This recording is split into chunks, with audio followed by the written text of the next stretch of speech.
Salve galera, tudo bem? Estamos aqui de volta em mais um Bigcast, o podcast que fala sobre o maravilhoso mundo da propaganda. E hoje a gente tem um prazer enorme de receber aqui um grande amigo meu, Cleiton Mourão. Obrigado pela sua presença, meu grande amigo. A gente se conheceu há muitos anos na saudosa Fischer América. E o Cleiton, para quem não sabe, ele é um dos grandes nomes da criação publicitária brasileira, um dos grandes executivos de criação, e a gente vai exatamente bater um papo sobre esse assunto, que é quais são as dores, quais são os desafios que esses executivos de criação enfrentam hoje em dia com toda essa mudança de mercado, com toda essa onda que vem acontecendo nos últimos 10 anos. Para quem começou lá atrás, como eu, quando a gente se conheceu, o mundo da propaganda se transformou rapidamente. Então a gente está aqui primeiro para bater um papo com esse cara sobre esse assunto, mas antes de qualquer coisa, eu queria perguntar para ele o que fez, Cleiton Mourão, você sair daquele paraíso chamado Fortaleza e vir morar aqui em São Paulo, essa cidade maravilhosa. Queria ouvir um pouco a sua história, para a gente contextualizar como que você chegou na cadeira que você está hoje. Bom, antes de mais nada, Big, obrigado pelo convite. A gente já tinha falado muitas vezes quando a gente se trombava, pô, vamos sentar para conversar, vamos fazer um churrasco, vamos tomar uma cerveja, sem hora para voltar para casa, porra, conversar. E aí o dia a dia afasta, né, cara? Não, é duro. Esse dia a dia, mesmo doloroso aí, com todas as questões que a gente tem, acaba afastando a gente, mesmo depois de 21 anos, Big. 21 anos que a gente se conhece. E eu tô devendo uma picanha para você Só fazem 21 anos. anos. Exatamente. Puta, Não, mas eu tenho esperança que vai rolar. Então, obrigado por ter convidado. E aí, finalmente, a gente vai ter esse papo. Bom. Eu acho bom que seja produtivo pra gente, pra quem vai assistir. É e isso que aí. saiam coisas grandiosas e úteis. É um bate-papo. Isso. Então vamos lá, eu quero entender como é que você Vamos lá. resolveu entrar nessa profissão espetacular. Vou contar a história meio torta. Primeiro, pegando o gancho, né? Por que eu saí de lá? Eu nunca tive nenhuma pretensão de sair de lá. Isso é fato notório, assim. E como eu nunca nem tive pretensão de entrar em propaganda, porque eu não fazia isso. O que era? Eu fazia arquitetura, aí... Você fazia... Era arquiteto? Não, eu entrei na faculdade de arquitetura, Tá, 15 dias depois eu estava dentro da agência, com 17 para 18 anos. entendi. Então eu passei a fórceps, que eu não queria. Minha mãe disse, vai. Entendi. Você vai. Eu disse, pô, quero jogar futebol, porra. Quero jogar futebol. Aliás, Jogava bem. Isso é boleira, isso eu lembro. Jogava bem pra caralho. Podia ser jogador de futebol. Queria ser jogador de futebol. Pô, quero ser piloto de caça, quero ser desenhista. De quadrinho, porque eu desenhava, você se lembra, né? Eu desenhava bem e tal. Sim. Minha mãe, na sabedoria de toda mãe, me tirou desse buraco. Velho, você não vai fazer porra nenhuma disso. Você vai fazer arquitetura como seus tios. Aí fui lá, me matriculei, me dediquei, passei. 15 dias depois, acho que ela intuiu que nada ia sair dali. Esse cara. E ela conseguiu um estágio para mim numa agência, porque ela trabalhava no governo do estado de Ceará. E ela tinha muitos amigos. Minha mãe era uma pessoa muito expansiva, conhecia Deus e o mundo. Ela conseguiu um estágio numa agência e um belo dia, não é que ela me falou, ela disse assim, você vai amanhã numa agência X para fazer uma entrevista, agência de propaganda, que catos é isso? Que bagaça é essa? O fato é, fazendo do longo curto, eu estava lá no dia, fiz uma entrevista na agência com um diretor de criação que hoje é um cara lendário da propaganda, chama Eduardo Odécio, cara incrível. Fiz a entrevista com ele viu meus desenhos, isso, cara, 92 para 93. Mal tinha computador, né, nessa época. Não, eu fui ter contato com o computador pouco tempo depois. Ele olhou e disse, cara, você, moleque, tem talento, mas você não sabe nada de propaganda, vai ser assistente de layout. Olha isso, cara. Então, porra, 92, 3. Era estúdio, né? Tinha um estúdio. Cara, tinha tudo. Tinha laboratório fotográfico, tinha Ecoline, tinha... Mas você entrou na criação ou no estúdio? Entrei no estúdio lateral à criação. Eu nem entrava na criação. Estúdio. A criação era uma porta que, tipo, parecia assim... ali estavam os deuses gregos. Olimpo. A partir dali eram os deuses gregos, deuses do Olimpo, e você não tinha acesso àquilo. É isso aí. E eu ficava numa salinha com um quichó lateral ali, recebendo as ordens. Ó, chegou os Raffins. Os Raffins já eram obras de arte, né? Aquela coisa linda. Caralho, agora eu tenho que lealtar isso aqui. Então, cara, primórdio, assim. Eu peguei um momento romântico Sim. E aí, 1 ano e meio depois, o primeiro Mac pintou na agência. Olha E só. os diretores de arte não queriam mexer. Aí acaba que a galera mais nova Gosta queria. disso. E aí a coisa foi. Corta no tempo, no futuro. Pula pra 2002. É. Pula pra 2000, na verdade. Aí eu conheci a Marcela. Sim. Casado com ela desde então. Apaixonado, né? Ela também era da agência? Não, ela era cearense, né? Mas Sim. Nada a apaixonado ver por com... ela. Nunca foi publicitária. Não, a Marcela era publicitária. É publicitária, A formação então. era publicitária. Trabalhou em Lembrava agência disso. lá e tal, rapidamente. Mas aí eu conheci ela em 2000. Em 2001 para 2002, ela, porra, quero ir estudar em São Paulo. Porra, preciso ir atrás. E aí, corta. Ela que te puxou? Ela que me puxou. Ah, não sabia disso. Então, pois é, devo agradecer a ela, né? Então, eu tenho muitos agradecimentos anteriores, cara. Minha mãe me colocou numa rota que se não fosse ela, eu paro e penso isso muito. Isso é muito louco, cara. As mulheres da sua vida. Que Exatamente. Fizeram a diferença. Me colocaram em lugares, cara, que me salvaram de alguma forma. Minha mãe, sei lá o que podia ter acontecido. Ela foi lá e fez, cara, você entrou nessa. Aqui, E a propaganda me salvou de muitas formas, assim. Quando eu paro e reflito, cara, me aculturou mais, me equilibrou mais, me ensinou mais coisas, cara. A tua visão de mundo se abre, porque, cara, são a inteligência que você encontra dentro da agência, as pessoas, a diversidade de tipos e de inteligências e de culturas e de conhecimentos que você encontra na propaganda, cara, isso nem te tira. Ainda mais naquela época, né? Ainda mais nessa época. Eu acho que tinha os profissionais mais qualificados desse universo estavam nessa categoria de agências de propaganda. Realmente era foda, eu lembro disso. Isso é um papo para um outro podcast, esse shift das pessoas que a grande maioria não vinha de uma faculdade de comunicação de propaganda. Eram jornalistas, eram escritores, era artista plástico, era desenhista, era advogado, e isso criava um caldo, e eu acho que foi isso que imediatamente eu não consegui realizar isso. Mas à medida que o tempo foi avançando e você parava para refletir, você entende a beleza daquele cenário tão rico, cara. E eu me lembro das pessoas, hoje eu ainda sou amigo de muitas delas, da primeira agência que eu trabalhei, da segunda agência que eu trabalhei, em Fortaleza, e assim, eram pessoas que tinham qualificações e níveis intelectuais muito distintos, assim. Sim. E isso eu sou muito grato de ter trocado com essas pessoas, cara. E eu era um cabaço, esse é o termo, né? Um cabaço sendo moldado ali. Ouvindo música, cara, música. O que me abriu a cabeça de música. Eu sempre fui diferente dos meus amigos de bairro, né? Meu bairro é muito simples em Fortaleza. Então a galera tava naquele ritmo do forró, ainda mais no Nordeste, né? Guitarrada e tal. E eu já curtia blues, já curtia rock e tal. Mas uma sofisticação maior veio com esses caras, assim, de ouvir. Então, assim, corta. Estou em São Paulo, em 2002, pelos braços da Marcela. Obrigado, Marcela. Obrigado, Marcela. Preciso agradecer. Às vezes a gente esquece de falar isso. Mas, e aí, cara, as coisas começaram a acontecer. Né? E trabalhei numa agência de conteúdo. Vim para trabalhar numa agência de conteúdo chamada Sinapses. Eu lembro dessa agência. Da Sinapses. Intelectualmente, era uma iniciativa do Walter Longo, né? O Walter Longo é um cara que está sempre um passo ali, né? Sim. O olho nas tendências. Então, quando mal se falava de conteúdo no Brasil, mas o mundo já começava a respirar e discutir sobre o conteúdo o próximo passo.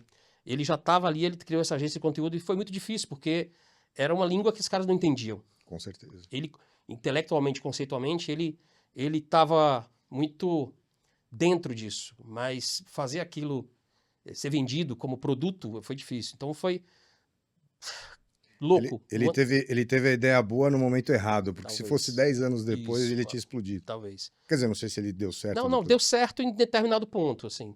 Para mim foi muito louco, porque eu também não compreendia muita coisa, mas como bagagem, sempre bagagem, tudo é bagagem, né? Como bagagem pro que viria no futuro, foi como se eu tivesse provado um bagulho assim pronto muito antes desse assunto chegar. Então, e o Pedro Guerra tava nessa, né?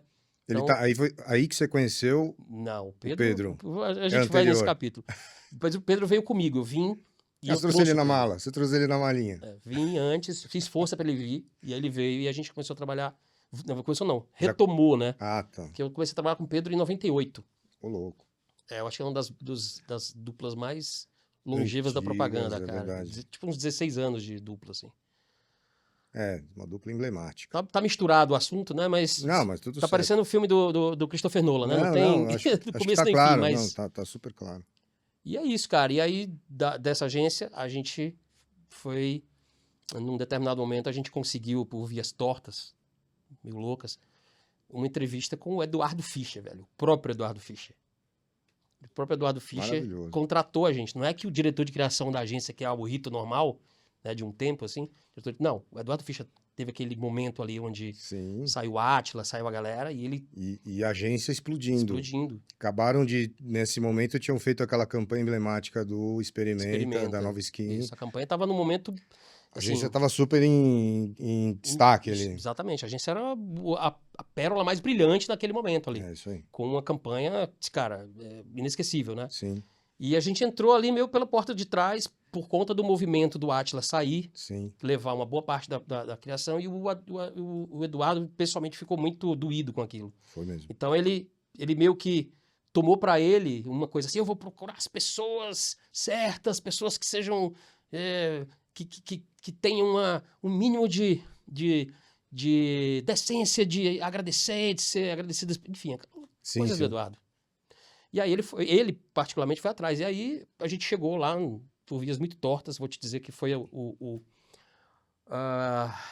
Adonis Alonso, cara. Claro. Que encontrou a gente, que estava perdido fazendo um bootcamp lá na SPM, e a nossa pasta chegou na mão do Eduardo. Eduardo, gosto.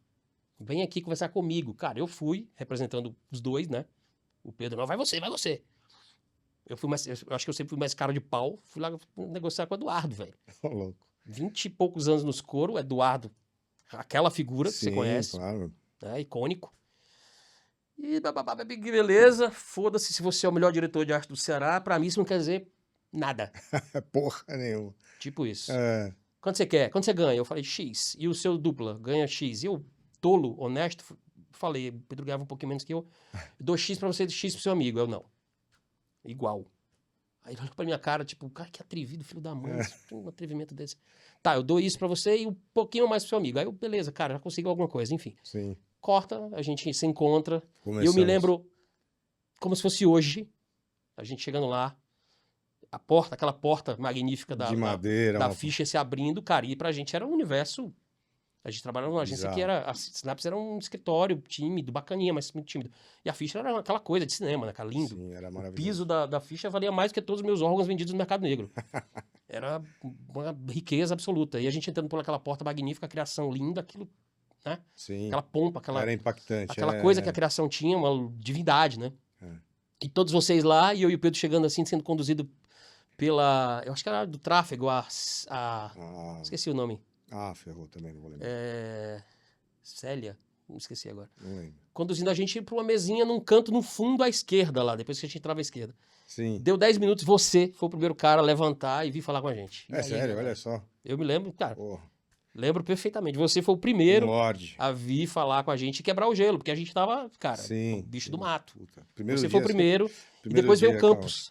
O Campos. Lembra do Campos? Sim. Era assistente? Campos, assiste aí, ó, tá sendo mencionado. Campos, queriducho. Chegou Rodrigo Campos. Rodrigo Campos. Quebrou o gelo. E aí, cara, daqui a pouco todo mundo... o Dio era teu dupla nessa época? Você já dominou, já chegou dominando. O segundo dia já tava... mais ou menos, mas enfim, foi, super importante pra gente.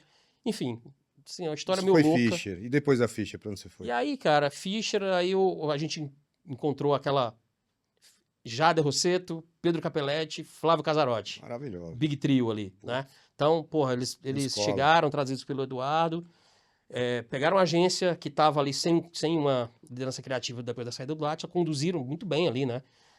Por mais loucos que as coisas tenham acontecido, e eram tempos loucos mesmo. Sim. Eram tempos mais loucos, assim, se a gente for para pensar.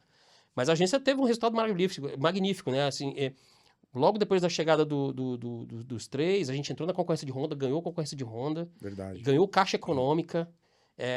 Cara, e assim, a gente foi numa escalada, né? E a agência foi muito bem. E só um parênteses, ó, aquele negócio interessante. Nessa época de Honda, nós fizemos juntos essa campanha. Fizemos juntos essa campanha. E nesse momento, o cliente, o diretor de marketing da agência da Honda, era um cara que chamava Diego. Você lembra do Diego? Lembro bem. Corta 21 anos depois, topou com ele. O Big Studios atua com a Honda já há mais de 10 anos e foi o Diego que fez essa ponte para colocar a gente lá dentro. Então, essa época foi essencial para a gente ter... Marcante, né? Puta aprendizado. E foi, cara, é legal a gente... Sem saudosismo, né? Porque as pessoas usam essa palavra de um jeito meio errado. É quando você... Eu acho fundamental a gente lembrar com carinho e respeito. Isso. E um olhar muito equilibrado sobre o passado. Porque é muito fácil, ainda mais nós, né? Que já somos... Né? Eu sou 50 a mais. Eu 50 a 0. Pois é. É muito fácil olharem pra gente e dizer, são saudosistas que gostavam... Sim, gostavam e reconhecíamos que existia uma loucura boa pelo bom, pela qualidade, assim. A gente trabalhava muito, né, cara? Trabalhava muito. Eu acho que trabalhava mais do que agora. Trabalha-se muito agora. Mas a gente trabalhava mais em busca do brilho, cara. Da excelência. Da excelência. A gente jogava muito trabalho fora, que já era muito bom. É isso mesmo. Mas em busca de algo melhor ainda. É isso mesmo. Né? E era incansável essa busca. Era incansável. Assim. E ficava até 3, 4 da manhã sem dor nenhuma, assim. Sem dor nenhuma, cara. Eu também era jovem, né, cara? A gente aguentava. Era outra coisa. A gente virava a noite e no outro dia tava lá ainda. Tava lá inteiro. Eu me lembro dos mitos, né? Quinta sim, quinta não, era noite no Mourão, lembra? Que eu virava toda quinta-feira. Tava se virando as quintas-feiras, assim, coincidentemente ou não, era por ali mesmo, assim, enfim. Mas eu agora talvez um pouco me perdi o que a gente tava falando, mas tudo bem. Não, aí você falou da ficha e você ia falar depois o que ia rolar depois da ficha quando você foi. Aí foi o Jader, chegou o Jader trabalhou ali 1 ano e meio, e o Jader foi convidado para ir para Euro, e aí ele acabou convidando ali um núcleozinho. Eu, Pedro, Polito e Digão. O Pedro não quis, Pedro ficou com... O Casarotti convenceu ele a não ir, Pedro, Polito e Digão fomos para Euro, com o Jader. Me lembro. Ficamos ali, eu fiquei 1 ano, o Polito ainda ficou um pouquinho mais.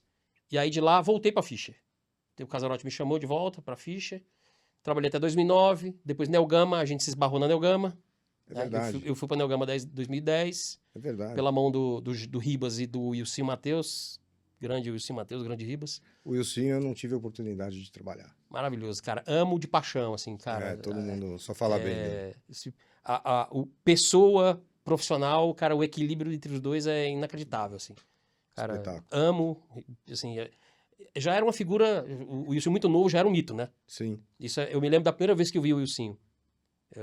Graças a Deus eu tô memória velha boa, a minha recente é uma merda, mas a velha antiga é boa. Era na época da ficha, tava eu, Pedro e Tosi, se eu não me engano. Sim. Todo mundo gostava muito de música, a gente foi na véia FENAC, do shopping Morumbi, eu acho, ou era Morumbi, alguma coisa assim. Morumbi tinha. Estávamos lá, porra, sentadinhos, todo mundo ouvindo seus CDzinhos e tal, blá, blá, blá, blá, e o Tosi, porra, acho que foi o Tosi. Tava vindo o Wilsinho e mais alguém. E aí o Wilsinho já conhecia, o Tosi já conhecia, ficou trocando ideia, o Wilsinho com aquele cabelinho antigo dele, lisinho, assim, óculinho, uma roupa meio punk, umas botonas, e eu assim, cara, Wilson Matheus, velho. Porra, Wilson Matheus, o Pedro também, porra, Wilson Matheus.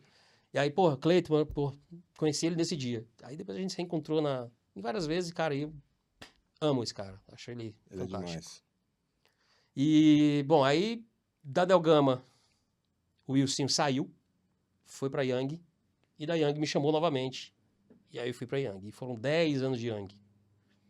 10 anos de Young, saí da Young. Foi a agência que você ficou mais tempo. Mais tempo, cara. Eu já achava um recorde a ficha, né? Porque foram 6 anos de ficha. Eu te visitei algumas vezes lá. Sim.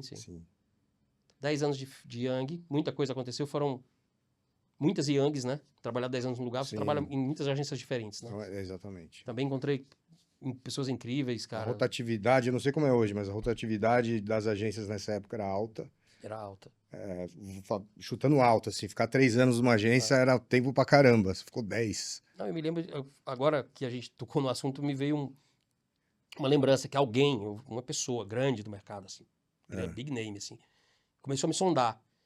E eu tava há 3 anos na agência, na Young. Aí eu falei, não, cara, tô aqui 3 anos. Aí a pessoa falou, pô, 3 anos? Porra, não dá pra ficar tanto tempo numa agência não, cara.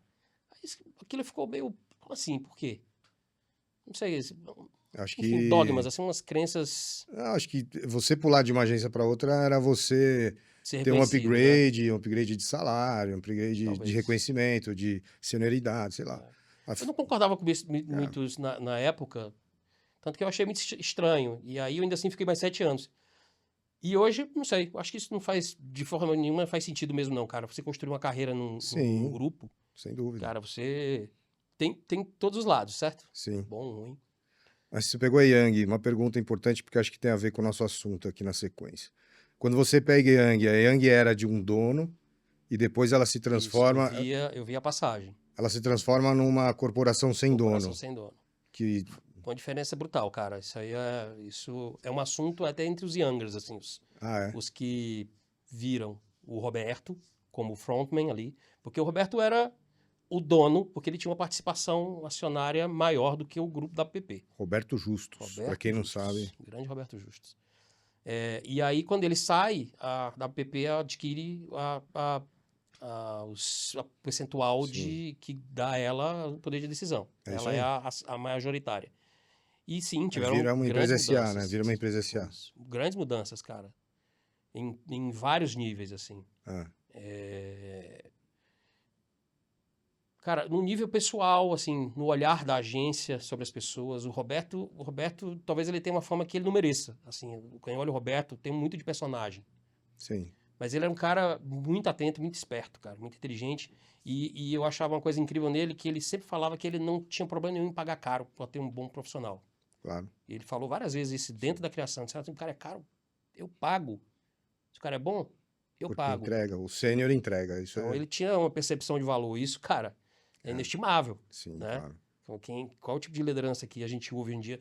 Não, as lideranças não falam isso hoje em dia porque as decisões muitas vezes não estão mais na mão delas. Sim. Os CFOs hoje em dia tem CEOs e C-levels. o poder do CFO, né, cara? Do próprio CFO, de grana. CFO, exatamente, de ditar esse vale, esse não vale. Há 20 anos atrás você consegue imaginar um CFO dizendo para um diretor de criação que esse não vale? Não vale? Depois eu vou pagar o dobro, o cara diria. É, isso mesmo. Esses eram outros tempos, de outros dinheiros, enfim, outros contextos que a gente vai falar daqui a pouco. É, isso aí. Mas, cara, e é isso. Aí, para encurtar, porque a gente já esticou muito, tem que editar isso depois. Yang, 10 anos. Depois eu saí, fiquei 2 anos e meio na Macan. Saí, fui fazer uma experiência que eu achei muito boa, fazer freela, que eu achei muito interessante de fazer. Sim. Uma experiência muito maneira também, que é um capítulo à parte. E agora eu tô na UI.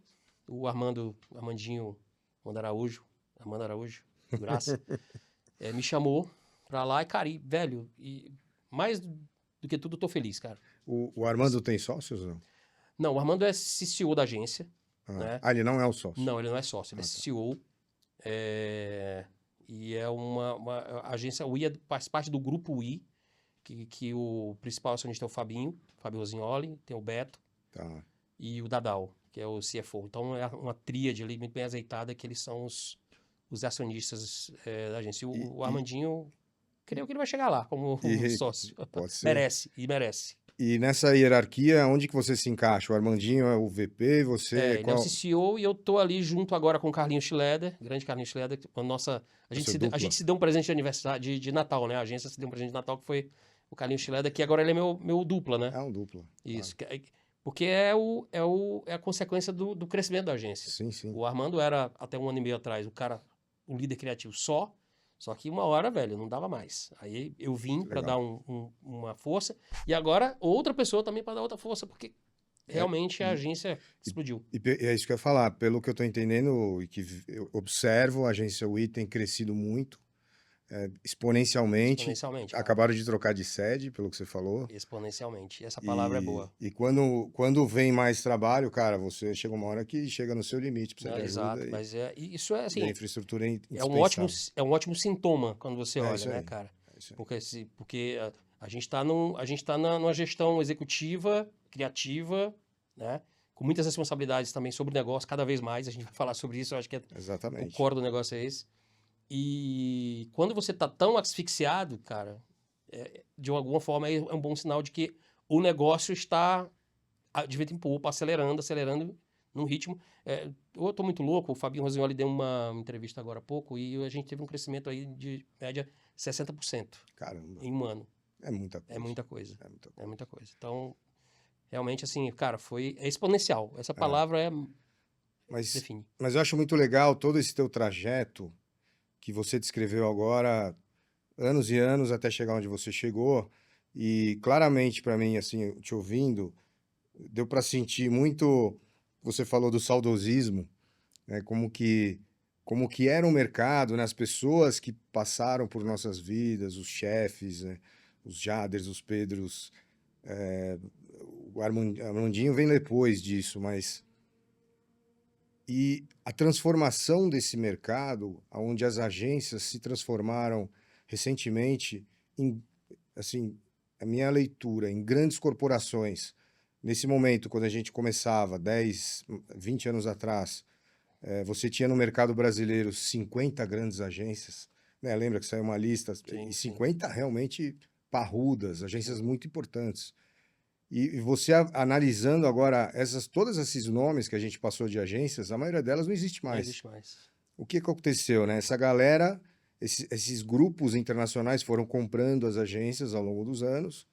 Então essas agências acabam se transformando em SAs. O cara tá comprando faturamento, não tá comprando a marca. Não tá É, comprando nada. é Eu isso. quero o dinheiro. É isso. A marca não me interessa. E a grande pergunta é a seguinte: como que você enxerga no teu papel, principalmente na Young, que você acabou de falar, que foi onde você observou essa mudança grande, qual que é a grande dor hoje em dia versus o que era lá atrás para o executivo de criação em relação a toda essa mudança, assim, por exemplo, de equipe, de cobrança, de números, e não sei se tem alguma coisa que você acha interessante pontuar, assim. Cara, essa é uma pergunta complexa pra caralho e É, foda. ela quase que resume tudo, assim. Porque o shift pelo qual a gente passou, a gente não... muita gente tá começando a realizar agora, talvez. Outras pessoas mais ligeiras já realizaram, outras, puta, sério esse assunto ainda? Concordo. É Sabe? verdade, sim. Sim. É porque a gente parece que a gente tá em eterna mudança, né, cara? E é assim mesmo, a velocidade das mudanças tem sido tão absurda que a gente tá em eterna mudança, É, né? sim. Então, assim, mas a mudança, essa mudança mais radical entre, vamos delimitar uma propaganda pré-2012, 2015 e pós-2015, eu não sei, eu não vou cravar, não estou sendo Não, científico, não precisa não estou sendo científico, eu estou fazendo uma coisa empírica aqui. É assim, talvez seja algo assim. Anteriormente, a gente estava preocupado com uma coisa. A gente, como criativo, estava preocupado com uma coisa: criar. Certo? Certo. A Isso. gente era. Cara, nós nos doávamos aquilo. Loucamente. Corpo e Nós alma. respirávamos aquilo. Vivíamos aquilo. Acordávamos, dormíamos, sonhávamos, tomávamos banho pensando naquilo. Criar.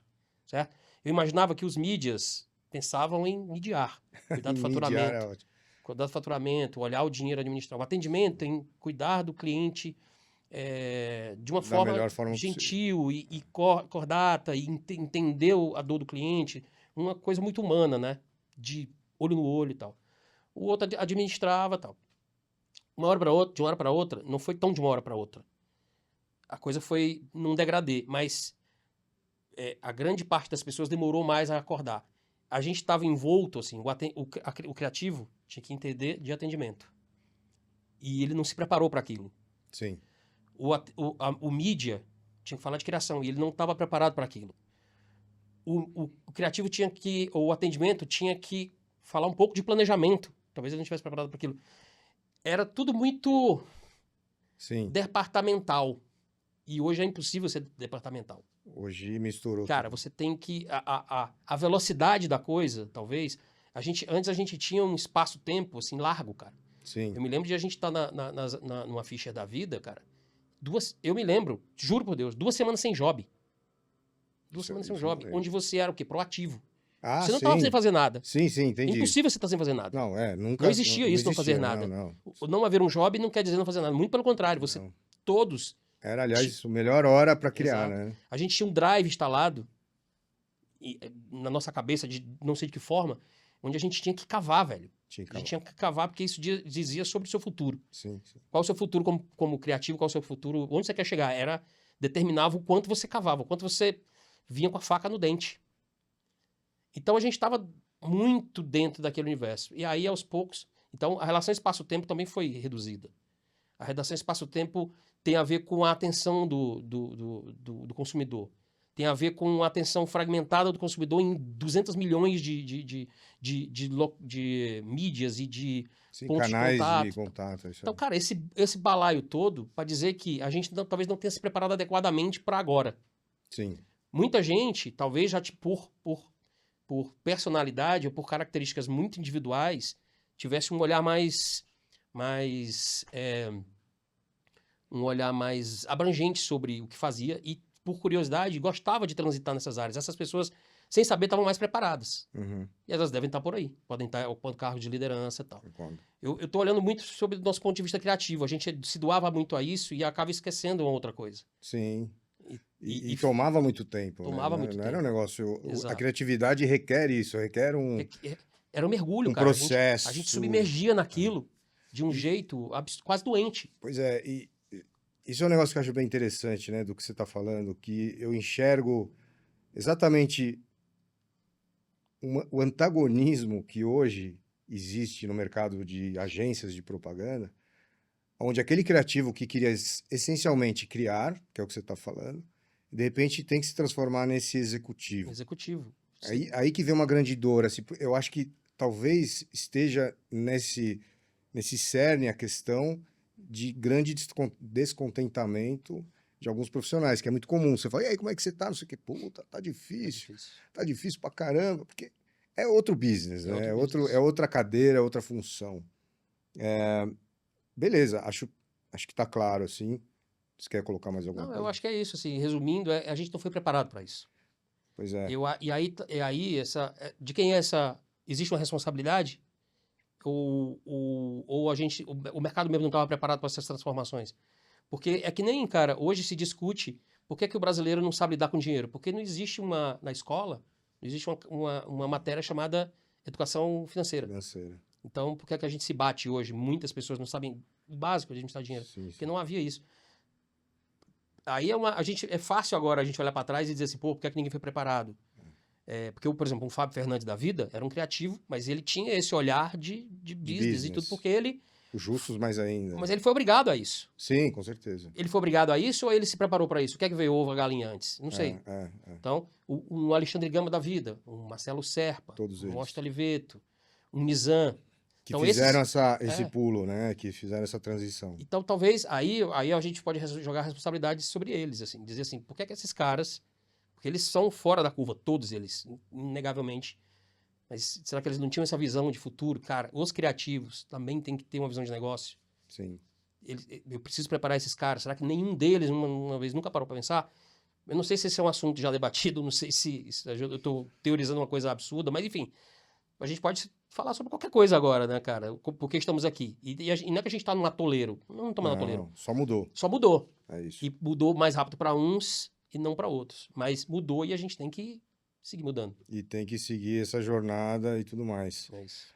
E desses desafios, né? Você está sentado numa cadeira como um grande executivo, é um criativo executivo, e eu tenho certeza que você vem aprendendo ao longo dessa jornada a enfrentar dores. Por exemplo, eu escuto muito, é bem comum também, as pessoas falarem da gestão das pessoas, ou seja, você tem que gerir ali uma equipe de criação, onde hoje em dia, eu não sei se é fato ou não, mas dizem que existem, talvez a gente esteja ficando velho, é o contrário, mas que deu uma juniorizada no mercado, eu não sei se é verdade, isso eu queria até entender do seu lado, se você enxerga que, principalmente no departamento de criação, se realmente existe essa juniorização, eu não sei se entram pessoas menos preparadas do que antigamente, puta, tô falando que não velho agora realmente, mas do que há 15, 20 anos atrás, que a pessoa entrava realmente, eu quero ser um grande criativo, quero chegar e ganhar um Leão de Ouro em Cannes. Eu não sei se... Eu não tô nesse universo, é realmente uma pergunta. Se existe isso de fato, essa equipe um pouco mais despreparada para encarar os desafios de criação, e como que você enfrenta esses desafios no dia a dia? Se existe, de fato, esse movimento? Cara, esse é um assunto espinhoso pra caramba, porque toca em muitas feridas, assim. Mas não precisa falar. Você não, eu acho que é fundamental falar, assim, tem que ter cuidado para falar, para não... Porque, sob diversos pontos de vista, se você olhar do lado, o meu Cleiton gestor pode muito facilmente querer transferir a culpa, dizer, essa geração é mimimi, como a galera gosta de falar de um jeito muito fácil. Sim.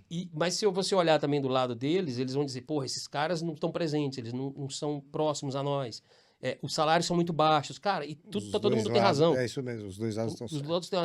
O que precisa ver mesmo é empatia pra gente olhar a condição das pessoas e ver que a sociedade mudou, cara. O mundo mudou, as pessoas não querem mais certas coisas. Tudo mudou. Então, esse é fato. Chovendo no molhado. Mas essa coisa da culpabilização de cá ou de lá, eu acho que ela tem que ser muito bem colocada para ser equilibrada. Eu acho que existe sim um mau preparo geracional e eu acho que não é muito culpa dessa geração, não. Eu acho que tem uma questão sociológica sobre, porra, os pais criaram os filhos de um jeito tão protetor que as pessoas talvez não tenham criado mecanismos de defesa para a vida que é dura. Sim. E não é propaganda, a vida é dura. Sim. E aí é um assunto para psicologia, para sociologia, que eu me sinto de verdade despreparado para opinar e dizer que sim, que não. Mas é um assunto que está aí em pauta. E eu como pai, você como pai, a gente se preocupa com isso. Muito. Será que a tentação de criar seu filho com o melhor e não deixar ele escorregar e quebrar a cara umas vezes é grande. Mas às vezes é necessário. Então, é sociologia. E por outro lado, cara, assim, a gente, e sim, nos antigamente, que não é tão antigamente, a gente tinha umas cenouras esticadas ali pra gente pegar e que movimentavam a gente, que eram muito diferentes. Por exemplo, a qualidade do trabalho, a gente pode falar à vontade, mas a qualidade do trabalho era melhor. A qualidade do trabalho publicitário, de uma forma geral, era muito melhor antigamente. E isso por si era uma cenoura, porque você trabalhava muito para fazer cada vez melhor, e o seu trabalho melhorava, e sua grana melhorava. E sobre grana, existia muito mais dinheiro. A perspectiva de seus saltos salariais em um curto espaço de tempo ser grande, ele existia. Então, o cara que começava a ganhar... Eu vi isso acontecer, comigo e com outros, mais rapidamente. O cara que começava a ganhar 4, em 4, 5 anos estava ganhando 20. Isso aí. É nessa velocidade. Com pequenas etapas. Cara, o cara cravou uma campanha do nada. O cara ganhou 2 leões. Quando você vê, você já estava na terceira agência ganhando 8 vezes mais. E assim, não é que você não merecesse, você merecia. Então, assim, hoje não existe essa escadinha, tá muito difícil. Então, isso deixa as pessoas menos... Claro, as pessoas vão ficar menos dispostas a virar à noite, a se fuder pra caralho, trabalhar no fim de semana. Existe algum tipo de cenourinha para essa geração escolher trabalhar com isso? Ou não? Assim, é uma coisa. Cara, eu acho que a gente tem que fazer essas cenouras acontecerem, entendeu? E aí entra o lance da gestão. Sim. E o lance da gestão é, cara, você tem um olhar empático sobre as pessoas, sobre a realidade de cada uma delas, entender o tempo de cada uma, e isso eu estou falando o ideal. Eu não estou dizendo nem que é o que acontece. Tá. O ideal é assim, olhar individualmente cada um, entender os tempos, saber ler os talentos, os skills e as diferenças e tal. Esse é o ideal. Mas a velocidade é tão grande, né? Porque, de novo, a gente vai sempre falar do antigamente, porque esse é o mal da nossa geração, talvez um tormento da nossa geração, ter visto uma passagem tão radical de um lado para o outro. Foi. A gente acaba comparando. Antigamente, eu me lembro por exemplo, um Pedro Capelete da vida, ele era o pica da criação. Mas ele tinha tempo para sentar com você 40 minutos do seu lado e, trocar com você. Sem dúvida. Certo? Você lembra? Porra. Ele ia de mesa em mesa. Muitas vezes, E aí ele me xingava horrores, porque eu tinha alguns vícios de direção de arte. Ele, porra, sempre essa merda. Logo você vê que você veio de arquitetura, porra, todo texto é essa porra aí. E aí ele sentava e dizia assim, sim. E ele ficava lá, cara. Sim, sim. E começava te esporrando, e depois ele tava calmo e manso e dizendo como você faz, e você ouvia e aprendia. Cara, quando é possível, hoje em dia, no nosso ritmo, você sentar com um cara esse cara é promissor, esse cara é talentoso, eu sei que ele é. E quando é que você consegue sentar, ficar 40 minutos trocando ideia com ele? É difícil. Impossível, velho. A não ser que seja 10 da noite e o coitado que esteja disposto a ficar lá 10 da noite, esteja lá para ouvir você ensinar o cara. É difícil, velho. E ainda tem agência que tá no híbrido, quer dizer, às vezes o cara nem tá lá do lado para você ter essa troca. Esse é outro assunto. Esse é outro assunto mais tão espinhoso quanto. Porque, enfim, é bom e é ruim. Esse é só o que a gente pode dizer. Muito bom em alguns aspectos e muito ruim em outros aspectos. Você ganha e perde, é isso aí. Perde, cara. Eu acho que você ganha no lado pessoal e perde no lado profissional, porque essa troca, isso eu sinto... Isso é fundamental. Isso eu sinto pela produtora, pelo estúdio. A gente estava híbrido, fomos 100% presencial, E agora mudamos para 4-1, 4 vezes Sim. presencial, É como ela na UI também é 4-1. Mas assim, cara, acho que do lado da gestão, a gente falando de gestão, do lado da gestão é incomparável o presencial. Muito, cara. É tudo muito A mais fácil. resolução das coisas é imediata, cara. É imediato. Olho no olho. Exatamente. Enfim, cara, Isso é é incomparável. incomparável. E o outro ponto para mim que é o mais importante que eu sinto na empresa é exatamente esse, assim, a troca de informação que você tem no momento do cafezinho, no momento que você Pô, isso é chega no fundamental, elevador, que você vai fumar, os fumantes de cigarro descem para trocar ideia. Aí é um cara lá que mexe com Unreal Engine, que é um negócio foda pra caramba. O outro que mexe com AI. Aí você troca a bola, nossa, você viu isso, você viu aquilo? Então, essa troca, cara, assim não dá pra fazer de casa, Não, isso cara. aí é impossível. Assim, uma coisa que eu assumo, assim, eu acho fundamental isso. Sempre falei por todos os lugares que eu fui, principalmente depois que eu virei diretor de criação, eu falo que eu tenho uma competição, sempre tive uma competição saudável com os mais jovens. Boa. Assim, enquanto chefe, você não deve competir pelo job. Cara, né? Não faça competição com o job é deles. Deixa os caras criarem, você é o filtro. Filtro estratégico, tático, seja lá o que for, criativo. Não faça competição com eles, mas quando eu olho a fome que um cara pega um job, um moleque mais novo, e ele entrega um negócio foda, isso me deixa puto, cara. Mas me deixa puto Por bom. quê? Puto bom. Porque isso me motiva. Peraí, pô, eu Sim. gostei desse negócio aí, cara. Eu tenho que ser melhor que ele. Sim. Ou ser igual a ele. Então, isso me força a não ficar velho, cara. Sim, claro. Não ficar velho. Velho, geriatricamente eu tô. Não, né? não. Mas De mentalmente jeito não. nenhum. Então, eu acho esse motor. É muito pessoal. Mas eu vejo os mais jovens, cara, como um motor pra mim, cara. Sem dúvida. Eu não vou brigar com eles, nem vou tomar o espaço deles. Eu quero que essa é uma raiva boa, que me motiva a me manter atual. Então, porra, que referência é essa? De onde ele tirou isso? Qual foi a ferramenta? Como ele fez? Me mostra. E aí aí eu quero entender. Então, cara, essa troca é fundamental. É isso aí. Porque quer dizer o quê? Eu tenho a ensinar, mas eu tenho a aprender pra caralho com esses caras. Sim. E quando você tá num computador, numa tela ali, véio, não existe isso. Acabou. isso aí. Morreu. Acabou. Então, vivo, essa cultura viva, nós somos economia criativa, cara. Então, isso requer isso aqui, ó. Sim, olho no olho. E no meio dessa geração nova que a gente está falando, e você mencionou lá atrás também dessa pulverização dos conteúdos, dos canais de comunicação, de publicidade, eu sinto que, me parece, tá, que existe mais volume de trabalho hoje do que há 10, 15 anos atrás. Alguns trabalhos muito mecânicos, porque Sim. aquilo fica se repetindo na mídia várias vezes. Então, existe talvez uma comoditização da propaganda, né? Ele dá fica uma coisa meio mediana. Então, qual que é, na tua opinião, o grande desafio criativo para você puxar essa geração e trazer para eles e falar assim, caras, vamos pensar mais, vamos buscar aquela essência da criatividade que a gente tinha, aquele sangue no olho lá atrás. Eles têm isso, não tem? Qual que é o desafio teu de puxar isso? Ou eles vêm para você e te cutucam e falam, isso aqui é mais legal. Não sei como é que tá essa relação hoje em dia com essa turma. Cara, de novo, assim, eu acho que a gente aprende muito com eles. E a gente tem que estar aberto para aprender. Porque é uma pergunta que a gente tem que refletir bem para dar uma resposta adequada. O que é comunicação boa hoje? Se a gente for parar para pensar assim, o que é propaganda boa? Cara, é difícil definir. Difícil, né? É difícil definir pra caralho. Sim. Então, para mim é uma coisa, para você é outra. Para esses caras, e muitos deles não viram uma propaganda como a gente viu. Porra, um cara que tem 23, 24 anos não viu a propaganda que a gente viu. E a propaganda que a gente viu, ela tinha um grau de sofisticação muito alto.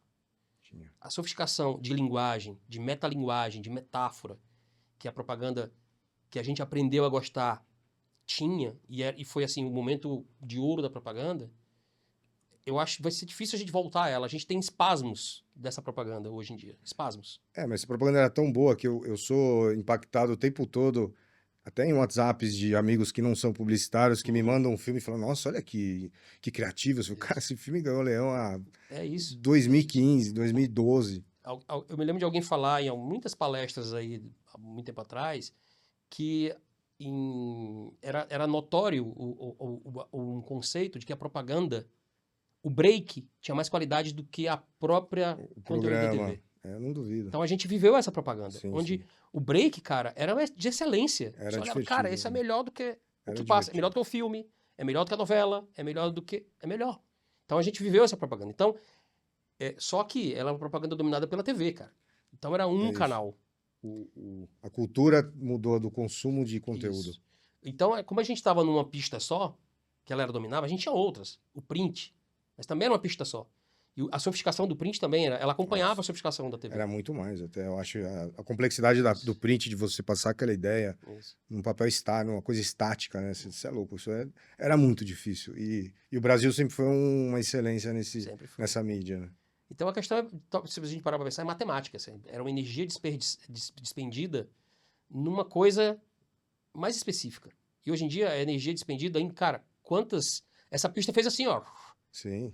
Então, cara, a energia para você positivar tudo isso, cara, ela é absurda. É quase impossível, né? Então, por isso que eu acho que aí tem uma raiz que explica um pouco a queda da qualidade. Isso aí eu não tô inventando, também não tô... Isso é velho, eu acho, esse assunto. Tá.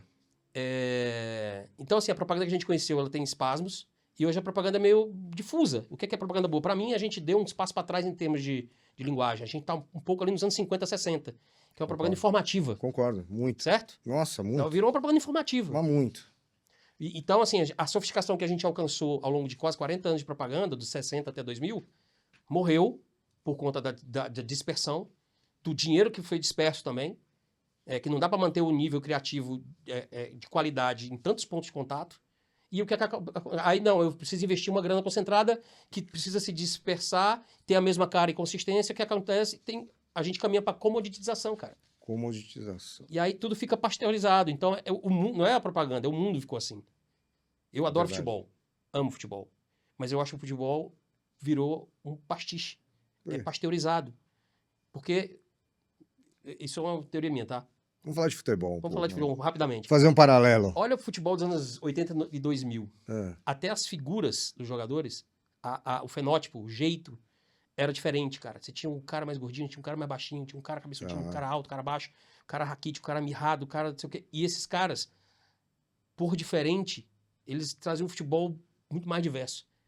Corta, vai ver um jogo da Premier League. Os caras têm a mesma altura, os caras têm o mesmo físico, os caras têm a mesma cara, os caras têm os mesmos dentes. Os caras são tudo rabiscado igual. Tudo rabiscado igual. Comoditização, cara. Assim, virou uma indústriazinha. Tá. Com fórmulas e... e tal. E aí, cara, cadê o espaço pro talento? Parece que todo mundo foi de laboratório, assim. Entendi. Então, pra mim, é uma das teorias de por que o futebol hoje não é tão bom quanto antigamente. Porque, em algum momento, a galera foi tentando controlar o produto final. Entendi, sim. Preparando para chegar naquele momento. Porque tem uma cadeia de negócio no meio, que é o cara que investe, o agente. Porque tem que ter preparo físico, o cara tem que ter explosão, não sei o que. Aí todo mundo é igual. Vai todo mundo igual, cada pasteurizando, vai pasteurizando então, a comoditização é no mundo, cara. Os procedimentos estéticos, os filtros de Instagram, que deixa todo mundo parecido. Cara, a propaganda é sociologia pura. É reflexo. E emendando no papo que a gente estava tendo ali fora, falando sobre essa pasteurização, né? Você estava comentando que... Eu não sei se vale a pena a gente falar sobre isso, mas se você não quiser responder, você fala. Depois a gente corta no edit. A gente edita. Você estava me explicando um negócio bem interessante, assim, que você acredita que os grandes grupos dominaram o mercado publicitário brasileiro, obviamente. Você tem aí 5, 6 grandes grupos. Mas que você enxerga de uma forma muito positiva, até pelo momento que você está numa agência, que é uma agência independente, que é o Grupo I, que você vê um grande espaço para essas agências explodirem no mercado. Sim. Por conta até das grandes agências serem grandes corporações, onde as decisões são tomadas em níveis. Essa decisão tem que ir subindo até chegar no C-level e depois até descer, chegar no... Quer dizer, é uma coisa meio não prática. E numa agência independente você tem uma velocidade de decisão muito mais rápida. Me conta um pouco dessa história, assim, acho muito legal esse teu approach sobre, enfim, esse momento que as agências de propaganda nacionais podem ter uma impulsão maior. Cara, é o que eu tenho visto. Eu posso estar errado, posso estar contaminado pelo que eu estou vivendo, mas eu lembro muito do que eu vivi, né? Então, porra, Se for parar para pensar, a gente trabalhou na Fischer ali até 2009, 2010. Que era uma independente. Independente. E a partir de 2010, no meu caso, eu só trabalhei em grandes grupos. Fui para a Neogama, que era BB-8, né? Já tinha Não, era o Alexandre. Mas tinha uma roda presa ali, tinha né? uma roda presa. É isso aí. Tinha, porque ele devia de alguma forma aos acionistas e tinha... Então, ele reinava, né? E muito bem, era um cara que tocava a agência fantástico, não tenho o que dizer. Mas era um grande grupo. Existia alguns grilhões, haviam. Depois fui para Yang, né? Que aí eu peguei a passagem de um lugar muito mais liberto, assim, muito mais... verde amarelo, digamos assim. Mais veloz. Hein? Isso. Tinha um coeficiente mais brasileiro, Sim. De agência brasileira, tocada por brasileiros e com centro de decisão mais aqui, até a passagem do Roberto. E aí a coisa foi num degradê, entrando num coisa mais corporativo, enfim. E uma velocidade de cruzeiro, a meu ver, um pouco impactada pelo centro de decisão ter sido transferida também, em grande parte, para a gringa. Né? As decisões são muito mais... né, tomadas de outra forma, assim, você tem que pedir bênção. Tem para tudo. E aí depois Macan. Tudo tem processo. Então. Macan também, que é a figura do Hugo. O Hugo é o cara que é o coração, o cérebro da Macan. Mas sempre tem. Eles sabem das dores. O Hugo sabe das dores de ter que tomar algumas decisões, muitas vezes, que não são decisões que ele tomaria, que se ele for, eu sou o dono disso aqui, velho. Sim, sim. Essa decisão eu faço. Eu tenho uma decisão financeira, né? Eu quero fazer esse aporte aqui. Eu vou fazer esse aporte. Porque eu confio e eu sei que a gente vai fazer valer. Às vezes ele não pode fazer isso. Claro. Como o Roberto, em algum momento, previu que talvez não pudesse fazer e ele resolveu, cara, eu quero minha independência, velho. Então, enfim, essas dores, eu imagino que os donos tiveram que passar em algum momento. Cara, esse é o meu negócio. E ter que vender, enfim. E aí agora, depois de tanto tempo, 15 anos... né? 13 anos, tá tendo essa experiência na agência independente, cara, eu sinto a velocidade de resposta mais rápida, cara. Assim, a decisão tá ali, velho. A sala do lado. Não é um e-mail ou 200 e-mails repassados, passa pelo CFO e o CFO diz que sim, que vai que o CCO e o CCO, o CEO. Sim. Essa cadeia. Ah, não, é ali, ó. Todo mundo socado numa sala e a Wii, ela tem uma coisa inacreditavelmente boa, cara, que ela tem um grupo de CIS ali, cara, incrivelmente maduro, cara. Os caras que rodaram por grandes grupos. E eu acho que todos eles têm essa mesma leitura. Cara, eu estou num lugar onde tudo que eu aprendi, tudo que eu vivenciei, tudo que eu vi de bom e errado, eu consigo afunilar aqui e produzir uma comunicação ágil, respostas ágeis, parceria com os clientes. Cara, a velocidade da comunicação hoje, quem tem esse tipo de resposta, esse nível de resposta, esse nível de... Aí é outra coisa que favorece o entendimento do negócio do cara. Você está muito mais perto do negócio do cara. Sim. Por uma questão geográfica. Sim, sim, é geográfica a questão. Sim. Tudo é muito mais ligeiro. Seja para tomar uma decisão de uma mudança, de um shift num preço, numa vantagem de uma promoção, ou preciso alterar essa proposta, preciso mudar isso aqui rapidamente, preciso mudar esse material. Cara, tudo é muito mais rápido. Legal. Eu preciso... decisão financeira que precisa vir rapidamente da direção da agência, vem rápido. E com isso, você falou para mim, as agências nacionais têm uma avenida pavimentada pela frente. Assim, não é que é ou. Claro. Né? Vai haver esse, vai haver aquele. As grandes estão aí porque elas são grandes e não são à toa. Né? Elas vão continuar crescendo, vão continuar se fundindo. Sim. Né? A gente vê esse movimento, assim, se a gente seguir não é um exercício de futurologia, é observar o que vem acontecendo. Claro. Né? Elas vão se fundir. Enquanto essas outras, caras, eu acho que elas têm uma tração, um espaço de tracionar muito grande, cara, assim. Porque eles reúnem qualidade, né, experiência dos profissionais e essa velocidade de cruzeiro que é fácil de imprimir. E é tudo mais rápido, tudo mais eficiente. Rápido, cara, tudo mais rápido e enfim. Não é uma teoria, não é teoria, é observar a realidade, eu acho. Pô, cara, ó, que conversa incrível.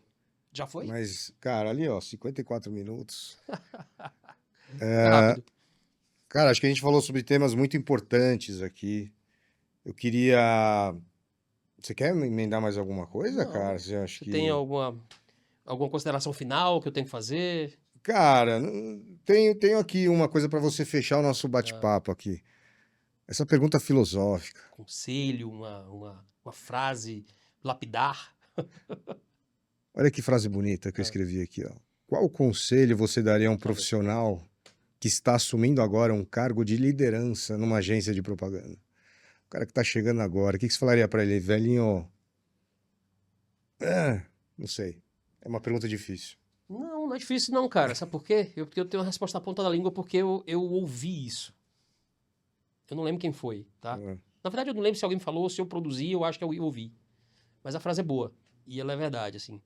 Assim, cara, quando você é digamos que um diretor de arte, né? Sênior, já rodou, já viu coisa, já passou por coisa, já quebrou a cara, já ganhou o prêmio. O mínimo de rodagem necessária para virar um líder, virar um diretor de criação, eu acho que a coisa mais... A primeira coisa que tá ali, clara, é assim... Você virar um líder de time, você tem muita coisa que você não sabe fazer, que você vai aprender. Então, eu acho que a mensagem é essa. Você virou diretor de criação, você virou diretor de criação executiva, você virou um líder, você pode até não saber o que fazer, mas o que não fazer, você sabe. Boa pra caramba. Não é? Perfeito. E aí, fantástico. não repita certas coisas. É isso aí. E a gente sabe muito bem quais são as práticas que a gente não deve repetir. Então, o que você não deve fazer, você sabe. Então, é 50%. Acho que é o melhor conselho que a gente pode dar, cara. Tá perfeito, cara. Cleitão, obrigado mais uma vez. Prazer enorme, de verdade. Tô quase chorando aqui, galera. Ter esse cara aqui do meu lado. É sempre um papo muito rico. Vamos combinar essa picanha. Poxa, estou devendo para você, isso eu assumo. Antes que seja proibida picanha no planeta, porque do jeito que vai... Churrasco, vamos fazer um belo antio. Mas, então, obrigado mais uma vez. Vamos que vamos, galera. Até uma próxima. Espero que vocês tenham curtido o nosso bate-papo. Cleiton Mourão, um dos maiores publicitários vivos da nossa época, aqui com a gente com o BigCast. Valeu, moçada. Até o próximo episódio.